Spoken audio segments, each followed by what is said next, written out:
All right, welcome back to the Are You in the Book podcast. My name is Eric Wilbenaw, the president of the Baseball Bluebook, and excited to have pitching coach Eric Reardon with us from Wagner College over at Staten Island, New York. Coach, how are you today? Doing well, Eric. Thanks for having me on. Definitely excited to be here with you guys. Well, it's exciting to have you. Looking forward to hearing your story and a little bit about Wagner College. But before we begin, I encourage everyone to subscribe to the channel if you're watching this on YouTube. It helps us get the word out. Also, the Apple Podcast, as well as Spotify. You can follow us on baseballbluebook.com, all the social platforms as well. And make sure that you are downloading the app. If you are not in the book, you're missing out. Coach, let's hear a little bit about you, your story, where you came from, and how you got to Wagner College. Yeah, thanks. Been super fortunate in my baseball career. I think my foundation really started with my parents have both worked in college athletics my whole life. So grew up in New Jersey, right down the street from Rutgers University there. So my dad has worked for the Rutgers baseball team since the early 2000s. So my roots and my foundation in the game came from being the bat boy in the dugout. For Coach Fred Hill's teams back when Rutgers was dominating the Big East. So my earliest understandings of baseball and college baseball were from being in that environment with growing up around high level coaches, high level players, guys from Todd Frazier on down the line. So getting to having my earliest baseball memories be in a high level Division I baseball environment was really cool and kind of set the foundation in my head for what I wanted to do, as a player myself and the kind of part that I wanted to have in this game. So, fortunate enough, growing up in North Brunswick, New Jersey, that the coach that I had at my high school, Ryan Lillis, was a Rutgers alum. So I grew up in the Rutgers dugout. I got to play for a Rutgers alum at North Brunswick, and then was lucky enough to get an offer and get the opportunity to play for the team and the school that I grew up rooting for. So, my first head coach at Rutgers, Joe Laterio, he was a former head coach here at Wagner. So all those dots really start to connect when you look at it from a bird's eye view. But um, after playing high school ball in North Brunswick, moved on to play at Rutgers. Had an awesome time there. Played for a bunch of amazing coaches. Um, and as we move through my career, and I get to the COVID year in 2020 was supposed to be my senior year. Got that year back in 2021, and as my playing career wrapped up, I had actually taken a sales job for 4 days coming out of college. So. At that 4 day point, I get a call from Connor Cortman, who's the head coach at Rutgers Newark in the NJAC here in Jersey, asking if I wanted to be his GA and his pitching coach. So I went into my boss at the company and said, thank you, but I got this other opportunity that I'm going to dive into. So jumping into coaching right from there, it was really cool to get my feet wet in that GA spot, get to be a pitching coach, all while pursuing my master's at Rutgers Newark. So selfishly for me, the really cool part was my 2 years at Rutgers Newark were my brother Danny's last 2 years as a player for Rutgers Newark. So getting to coach him on the mound while I was getting into my coaching career was something that was really cool and really special to me. So those 2 years I spent there coaching D3 ball, worked a bunch of camps and clinics and prospect stuff for Coach Noto here at Wagner. Um, and then when my time at Newark was up, my degree was finished. Coach Noto had his pitching coach job open, and I was lucky enough to get that call and been here on Staten Island with Wagner for 2 years now. So really cool opportunity here. We've had some success in the NEC. The year before I got here, just missed the national tournament, losing in the conference championship game last year. We lost in the conference semifinal game. So that's kind of our pursuit. We're trying to get over that hump and get ourselves onto the national stage. I think we've done a great job with recruiting and getting the guys in and having the pieces on the roster to do it. Location-wise, it's really tough to beat New York City. And I think organizationally with the ballpark we have and some of the facilities and everything on down to the gear and what the kids are wearing on the field, we have a pretty good setup that makes us confident we can reach that goal of getting to a regional and playing on the national stage. And it's just been awesome for me to have this whole family affair from the beginning of growing up a Rutgers fan to getting to play there, and being recruited by a former Wagner guy to now being on the staff at Wagner, and all getting to coach my brother along the way, and the story continues where I'm here with Wagner now, and my brother has kind of filled my shoes and taken that GA and pitching coach role over at Newark. So it's Awesome. been quite the family affair. It's been really cool, from my roots and foundations to where we are today, and been an awesome ride and an awesome journey this far. That's awesome. And being in a baseball family at the coaching level, there's really probably no surprises for you as far as what it takes. There's a difference between being a coach and a player, and that transition sometimes doesn't work. And I think you probably understood what it took. I'd like to hear a little bit about kind of what that means. What are some of the intangibles that are maybe a surprise to these new coaches. I talked to you before, off camera, about the people that are listening and watching these episodes, and a lot of them are coaches, right? The new coaches wanting to learn something and maybe apply something to what they're doing. What are some of the things that are those intangibles that maybe people don't understand from a player's perspective that happens at the coaching ranks? Yeah, so I think just like we always hear, like baseball is a game of failure, and I think um, I know early on for me personally, as soon as I jumped into coaching, it was like my understanding was I had to be the guy that was right 100% of the time. Like now I'm no longer allowed to fail after after years of playing, where that's what every coach tells you is figuring out how to handle that failure. So I think as I've kind of moved through my coaching career this far, that's been a big message that I try to absorb myself. Obviously, you never want to give up a home run. You never want to lose a game. You never want to make a mistake in practice. But I think just as much as we evaluate the players, we should continue to evaluate ourselves. So I think, my message to the guys I coach is like, hey, if we miss on a 2-0 fastball and now it's 3-0, how does that set us up for the next pitch we're gonna throw? How are we going to be able to tunnel that, get ourselves back in the count, and lead it to some success? So I think as a coach or as a player, we're so used to hearing that message of how to learn from adversity and how to move forward and succeed because of it. I think sometimes on the coaching end, it gets really easy to feel like you're supposed to be the guy with all the Yeah. answers and you're supposed to be evaluating the kids. And I think even though I wasn't doing this early on, kind of my progression has been realizing that I need to evaluate myself. This system that I have, especially as a young coach, isn't going to be the one that I have down the line, later on, hopefully in a successful coaching career. So I think don't be afraid to kind of fall forward, as they say. Yeah. Don't be afraid to change the iterations of your practice plans or your game plans. And, learning from failures, yes, but I think it's easy to be afraid of change and to think that, your way is the best way. And I think if there's a constant remolding and ability to pivot, that's continue to learn from failure, continue to make adjustments, just as we did when we were players in this game.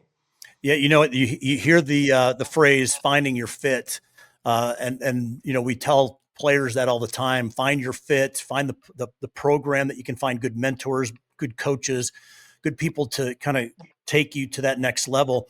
But it also applies to coaches, right? Finding your fit as a coach and continuing to have those mentors at whatever age and however long that you've done it, and finding those and being able to learn from your mistakes. I think that's a really important thing for everybody to continue. But you're absolutely right, right? You get the coaching job, and the first thought is it's almost like being a dad, right? You be a dad and you're like, I can't fail now, right? I've learned everything and now I've got to be the guy that doesn't fail. Well, that's not true.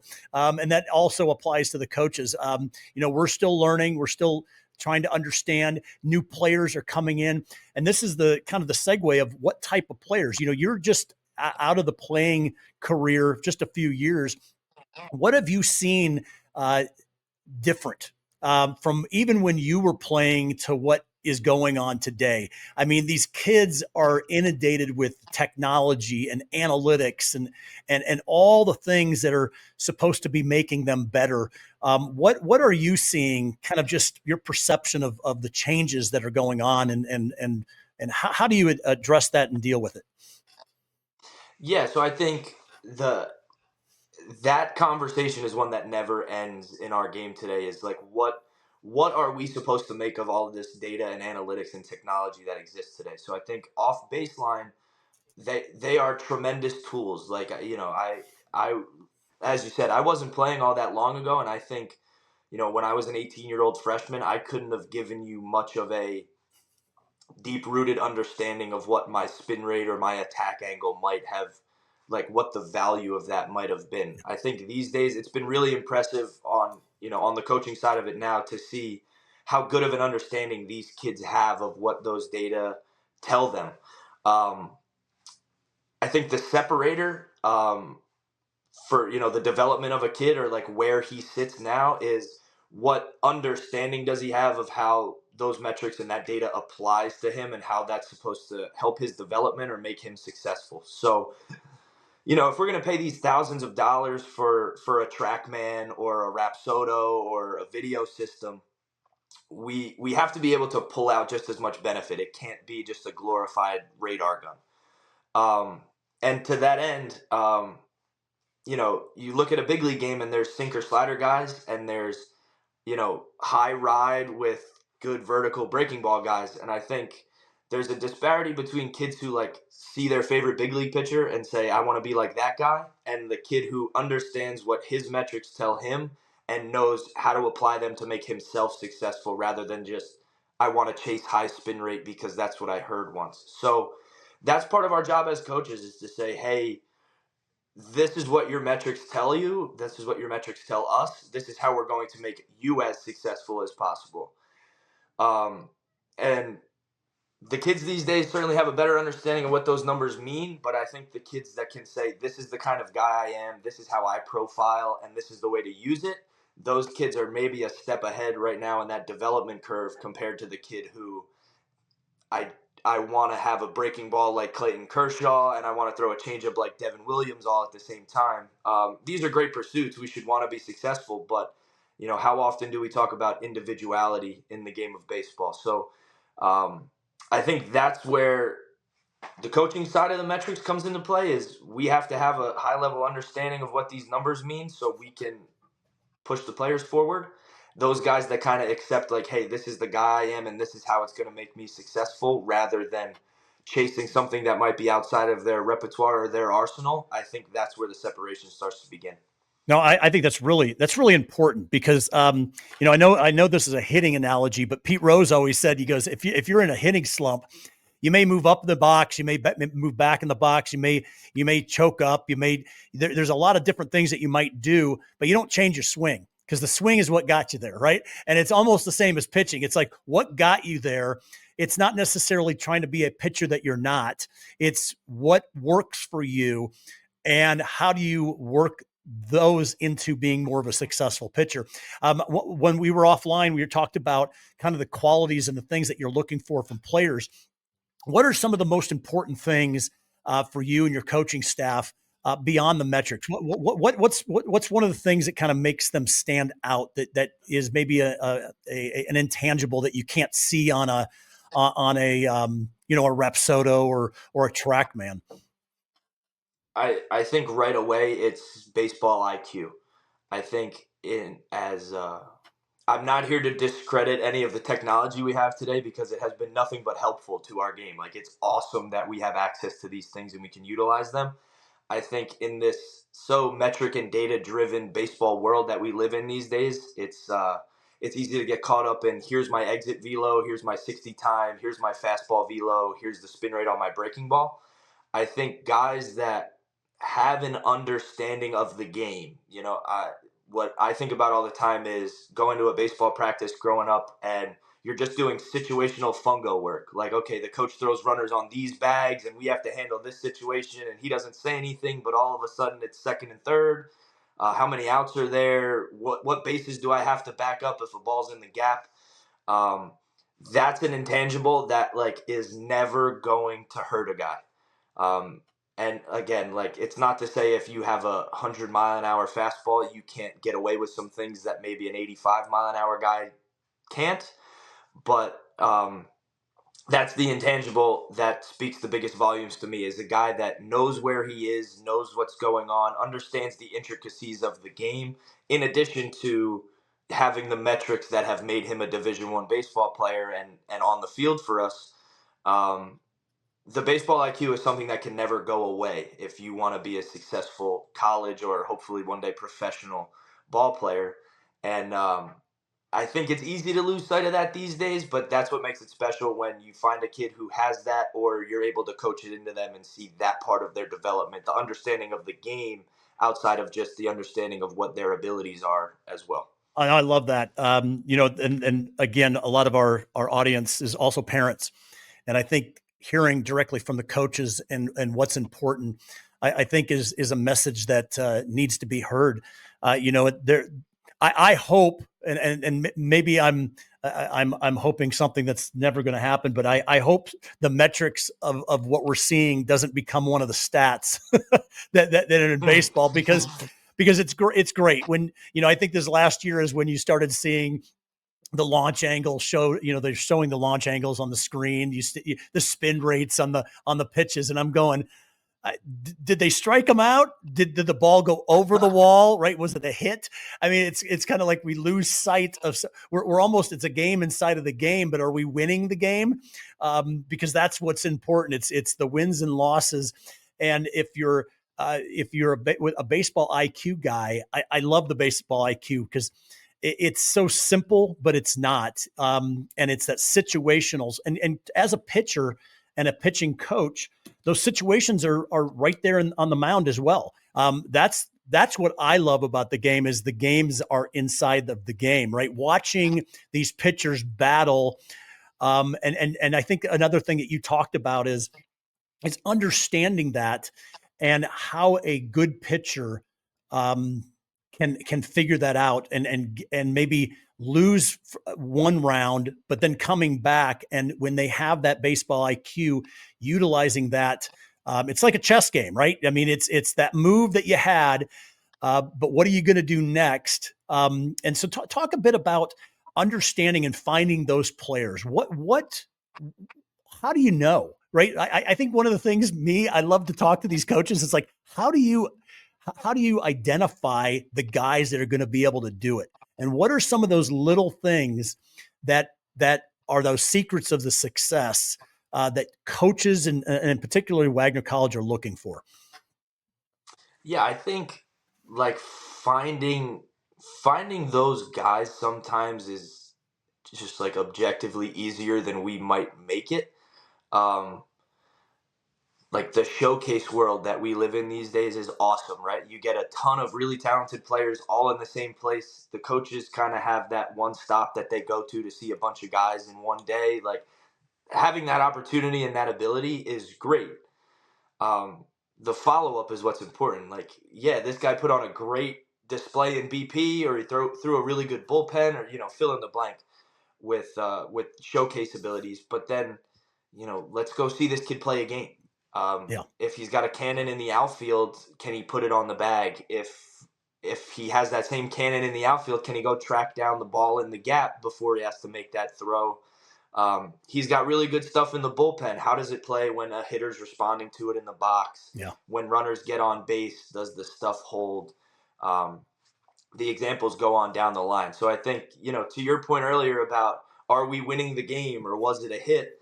Um, you know, Kids these days have just some super impressive abilities when you look at them inside a vacuum. When we remove the vacuum, if those abilities stay true, that's kind of the telltale sign that this is the kind of guy that you're looking for. So I think um, I really hate to discredit anything, because especially as a young coach, it's exciting to go out here and see these kids who love the game enough to go to a showcase that takes all day and they get their 10 minutes to show their abilities. yeah. Um, but I think as a baseball community, we really need to make a point to like not lose sight of gameplay. Yeah. not lose sight of like getting between the lines, competing to win, understanding these situations. And it's like I'll always say to kids, if I'm giving a recruiting talk, like, understand your GPA is just as much of a metric as your MPHs.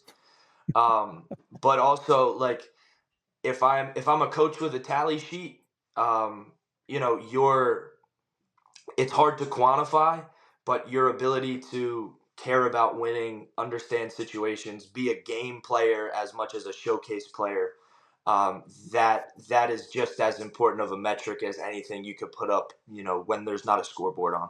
That's great. That's great stuff. It's tough as a player, as a parent at this time. I mean, what's being pushed from travel ball to showcases. Um, it's the situations, right? It's how do you, how do you strike the guy out when it's it's a 1-2. There's two outs. There's a guy on third. Whatever it might be. Those are tough to simulate. It's tough to replicate those in some of these environments, and I think just getting out there and playing is so important. And from a coach, you guys, your time is valuable. It's limited.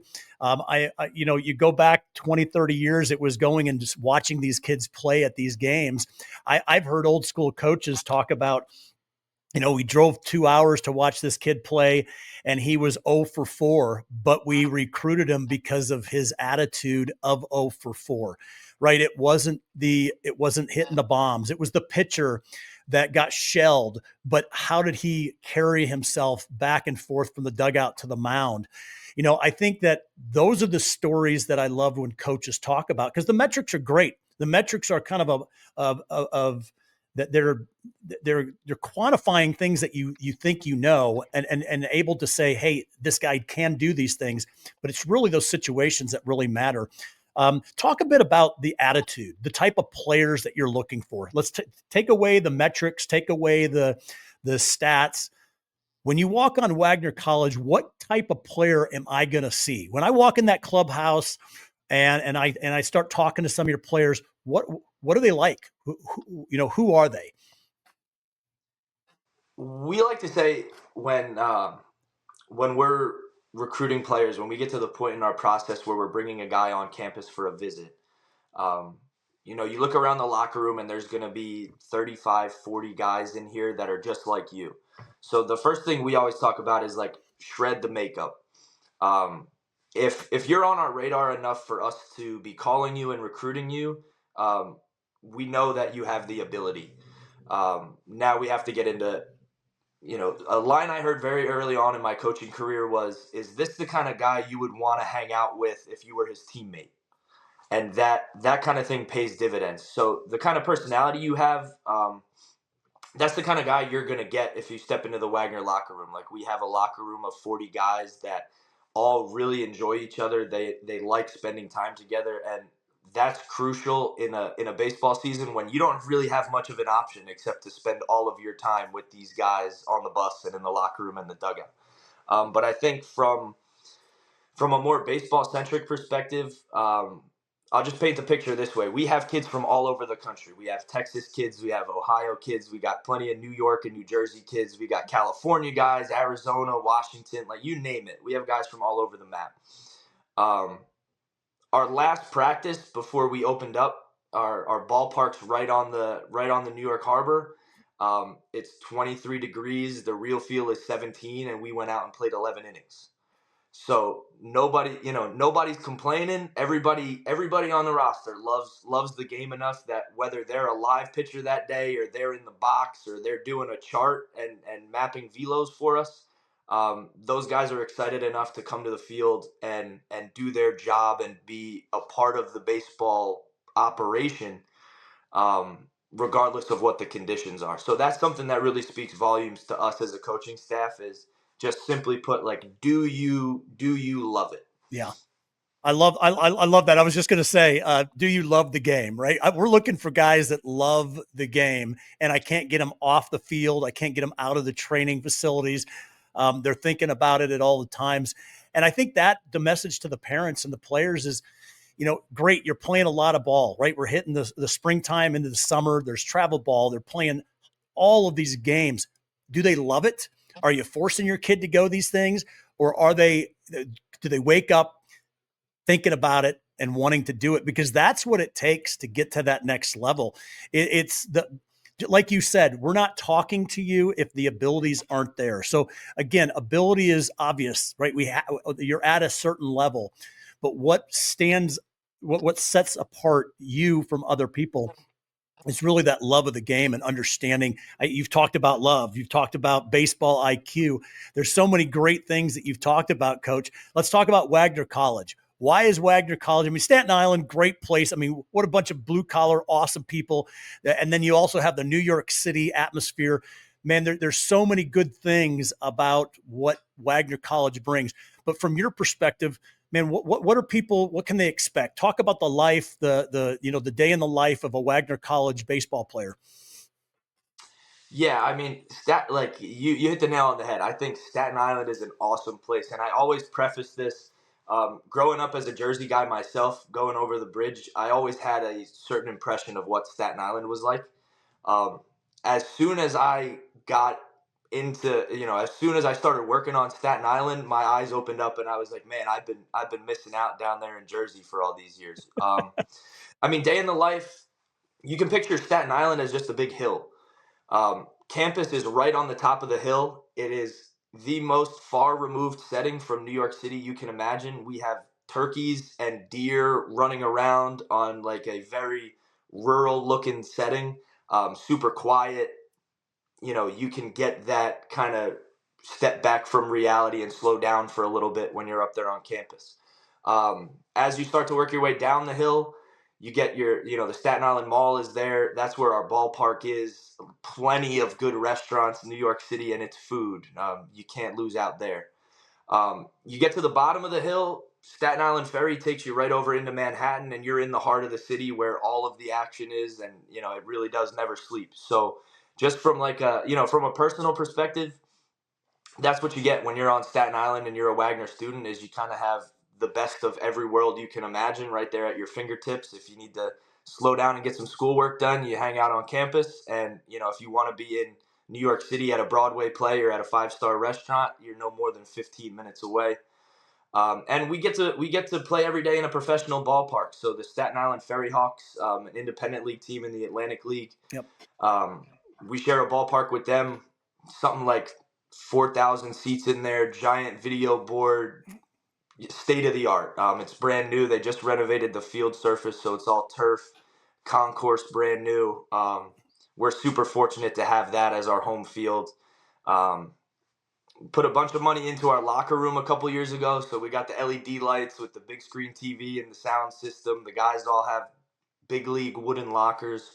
Um, it's an awesome place to be. It's an awesome place to be a Seahawk and be a Wagner baseball player. And yeah, like you're not going to be wanting for anything. We're decked out in Rawlings and Nike gear, and we got the custom gloves. The kids have what they need. They're in an awesome place. People from all over the world want to come to New York City, and our guys get an opportunity to go to school there and have the skyline right behind the ballpark and play in a pro park. So I think top to bottom, whether you're looking at it as the place you're living for the time you're with us, or you're looking at it from am I going to be able to develop as a ball player or get a valuable degree as a student, Wagner offers you the ability to be really pleased with all of those things. That's awesome. That's great. Coach, it's been a lot of fun talking to you, learning a little bit about Wagner College, especially learning about you and growing up around the game. We need more coaches like you. Guys, if you're interested in checking out Wagner College, you can find all the information on the school, the program, everything about it in the Baseball Blue Book. Make sure that you download the app. Coach, are you in the book? I am in the book. It's been awesome being in the book and digging into it here. I just think the Baseball Blue Book, the operation you guys have running, it's a great one-stop shop for everything we need as coaches, everything the players need from their end, and having everything in one central location like you guys have at the Baseball Blue Book. It's an awesome tool. Coach, I appreciate the opportunity to spend an hour with you today. Good luck with the season. Excited to follow you guys. Again, check out the Baseball Blue Book. Coach, the pitching coach, Coach Eric Reardon with Wagner College. Thank you, sir. Thank you, Eric.